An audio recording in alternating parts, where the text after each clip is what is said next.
తారీఖుల్లో నెలకోటలు ఉన్నాయి. దయచేసి అందరూ కూడా గుర్తుంచుకోండి. ఆ తారీఖుల్లో ఎంతమంది వస్తే అంతమంది ప్రభు పాద సన్నిధిలో 3 దినాలు పాలు పొందినటువంటి ప్రతి వారు కూడా బల్లారాధనలో పాలు పొందవలసిన వారమై ఉన్నాం.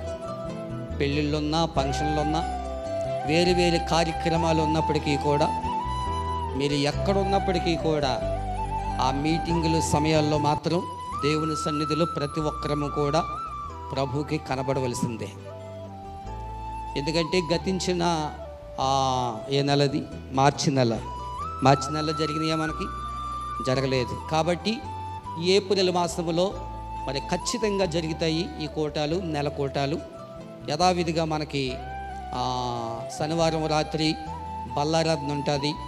ప్రభు చిత్తమైతే ఆదివారం కూడా భోజనాల కార్యక్రమాలు కూడా మీకు ప్రకటించడం అనేది జరుగుతుంది. దేవునికి స్తోత్రం.